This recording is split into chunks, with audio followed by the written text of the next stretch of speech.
हमारे Hindi channel make learning easy with Sneha में आप सबका स्वागत है। आज मैं यूपी बोर्ड के पेपर को 10th के पेपर को हल करने जा रही हूँ, जो बहुविकल्पीय प्रश्न है। नंबर 1 है, श्रृंगार रसमंडन का लेखक कौन है?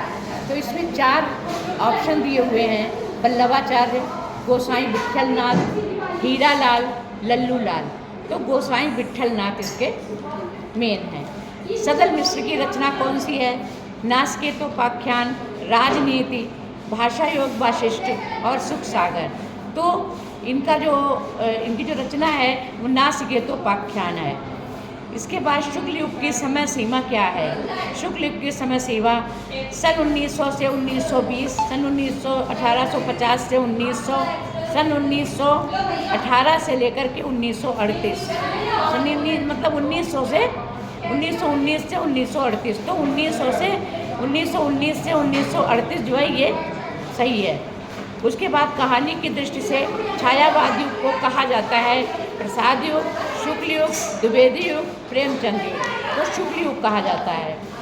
गद्य की विधा नहीं है: आलोचना, नाटक, खंड काव्य, कहानी।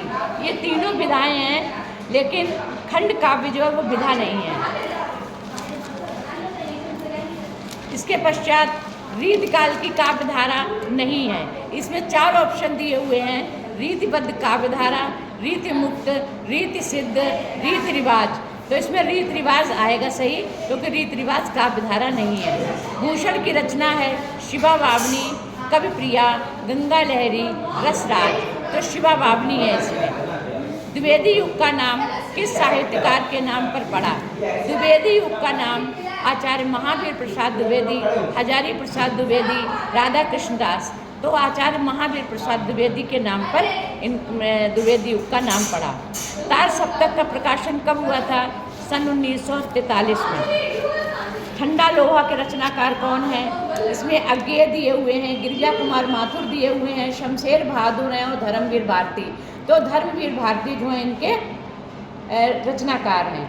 हास्य रस का स्थायी भाव क्या है? हास्य रस का स्थायी भाव रति, हास, क्रोध और शोक। तो हास्य रस का स्थायी भाव हास है।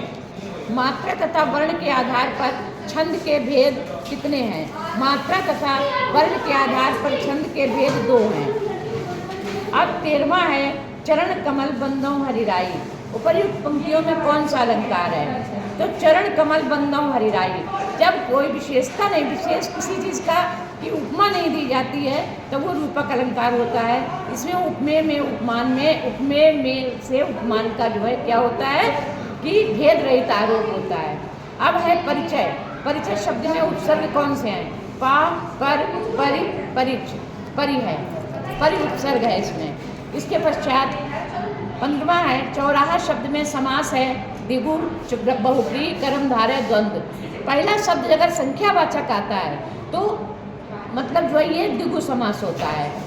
आंसू का तत्सम रूप क्या है? तत्सम का मतलब होता है संस्कृत में, तो आंसू का संस्कृत का जो शब्द है वो अश्रु होगा।